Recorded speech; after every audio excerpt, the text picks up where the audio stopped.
రాజమౌళితో cinema చేస్తే తర్వాతి movies disaster అయినట్టే అనే సెంటిమెంట్ ఆయనతో పనిచేసిన అందరు హీరోలకు వర్తించింది. ఆర్ఆర్ఆర్ తర్వాత రామ్ చరణ్ కూడా ఆచార్యతో ఫ్లాప్ చూశాడు. ఈ ఫ్లాప్ ను మెగాస్టార్ ఖాతాలో వేసినా రామ్ చరణ్ ఏం చిన్న పాత్ర చేయలేదు కాబట్టి రాజమౌళి సెంటిమెంట్ పూర్తయినట్టే అనుకోవచ్చు. ఇక RRR తో వరల్డ్ వైడ్ గా తిరుగులేని క్రేజ్ తెచ్చుకున్నాడు రామ్ చరణ్. ఈ క్రేజ్ ను కంటిన్యూ చేయాలంటే తర్వాతి ప్రాజెక్ట్స్ కూడా ఆ రేంజ్ లోనే ఉండాలి. అందుకే మరో పాన్ ఇండియన్ డైరెక్టర్ శంకర్ తో సినిమాకు కమిట్ అయ్యాడు. గేమ్ చేంజర్ అనే టైటిల్ తో కియారా అద్వానీ హీరోయిన్ గా, శ్రీకాంత్, ఎస్జే సూర్య, అంజలి, సునీల్, ప్రకాష్ రాజ్ కీలక పాత్రల్లో నటిస్తున్న ఈ మూవీ షూటింగ్ మాత్రం ఎప్పుడూ సజావుగా సాగలేదు. చాలా సార్లు బ్రేక్ పడింది. అందుకు కారణం శంకర్ అంతకు ముందే భారతీయుడు 2కు కమిట్ అయ్యి ఉండటం. ఫైనల్ గా భారతీయుడు 2 కంప్లీట్ అయింది. జూలై 12న విడుదల కాబోతోంది. ఇప్పుడు పూర్తిగా గేమ్ చేంజర్ పై ఫోకస్ పెట్టాడు శంకర్. ఈ సినిమాలో రామ్ చరణ్ డ్యుయల్ రోల్ చేస్తున్నాడు. తండ్రి కొడుకులు అనే టాక్ కూడా ఉంది. ఓ పాత్ర పొలిటీషియన్ అయితే మరో పాత్ర బ్యూరోక్రాట్ అన్నారు. అంటే ఒక పాత్ర రాజకీయంతో ప్లానింగ్ చేస్తే ఆ ప్లానింగ్ ను అమలు చేసే అధికారిగా మరో పాత్ర కనిపించబోతుందన్నమాట. పొలిటీషియన్ అనగానే చాలా మందికి శంకర్ డైరెక్ట్ చేసిన ఒకే ఒక్కడు గుర్తొస్తుంది. ఈ సినిమాలో హీరో పాత్ర ఒక్కరోజు ముఖ్యమంత్రిగా విప్లవాత్మకమైన మార్పులు తెస్తాడు. తర్వాత శంకర్ మార్క్ ట్విస్టులతో అతన్నే సీఎం గా సెలెక్ట్ చేసుకుంటారు జనం. అలాంటి రాజకీయ నాయకుడే ఈ సినిమాలోనూ కనిపిస్తాడా, లేక ఇక్కడ కరప్టెడ్ గా ఉంటాడా అనేది ఇంకా తెలియలేదు. కానీ ఈ సినిమాలోని పొలిటీషియన్ క్యారెక్టర్ అసెంబ్లీకి సైకిల్ పై వస్తుందని చెబుతున్నారు.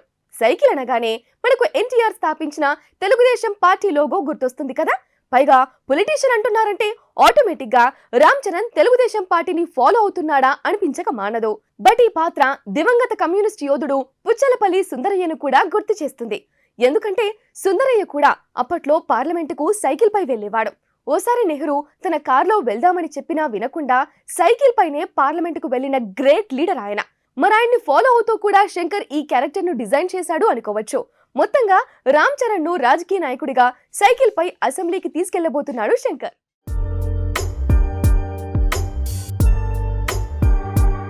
రాజమౌళితో సినిమా చేస్తే తర్వాతి మూవీస్ డిజాస్టర్ అయినట్టే అనే సెంటిమెంట్ ఆయనతో పనిచేసిన అందరు హీరోలకు వర్తించింది. ఆర్ఆర్ఆర్ తర్వాత రామ్ చరణ్ కూడా ఆచార్యతో ఫ్లాప్ చూశాడు. ఈ ఫ్లాప్ ను మెగాస్టార్ ఖాతాలో వేసినా రామ్ చరణ్ ఏం చిన్న పాత్ర చేయలేదు కాబట్టి రాజమౌళి సెంటిమెంట్ పూర్తయినట్టే అనుకోవచ్చు. ఇక RRR తో వరల్డ్ వైడ్ గా తిరుగులేని క్రేజ్ తెచ్చుకున్నాడు రామ్ చరణ్. ఈ క్రేజ్ ను కంటిన్యూ చేయాలంటే తర్వాతి ప్రాజెక్ట్స్ కూడా ఆ రేంజ్ లోనే ఉండాలి. అందుకే మరో పాన్ ఇండియన్ డైరెక్టర్ శంకర్ తో సినిమాకు కమిట్ అయ్యాడు. గేమ్ చేంజర్ అనే టైటిల్ తో కియారా అద్వానీ హీరోయిన్ గా, శ్రీకాంత్, ఎస్జే సూర్య, అంజలి, సునీల్, ప్రకాష్ రాజ్ కీలక పాత్రల్లో నటిస్తున్న ఈ మూవీ షూటింగ్ మాత్రం ఎప్పుడూ సజావుగా సాగలేదు. చాలా సార్లు బ్రేక్ పడింది. అందుకు కారణం శంకర్ అంతకు ముందే భారతీయుడు 2కు కమిట్ అయ్యి ఉండటం. ఫైనల్ గా భారతీయుడు 2 కంప్లీట్ అయింది. జూలై 12న విడుదల కాబోతోంది. ఇప్పుడు పూర్తిగా గేమ్ చేంజర్ పై ఫోకస్ పెట్టాడు శంకర్. ఈ సినిమాలో రామ్ చరణ్ డ్యుయల్ రోల్ చేస్తున్నాడు. తండ్రి కొడుకులు అనే టాక్ కూడా ఉంది. ఓ పాత్ర పొలిటీషియన్ అయితే మరో పాత్ర బ్యూరోక్రాట్ అన్నారు. అంటే ఒక పాత్ర రాజకీయంతో ప్లానింగ్ చేస్తే ఆ ప్లానింగ్ ను అమలు చేసే అధికారిగా మరో పాత్ర కనిపించబోతుందన్నమాట.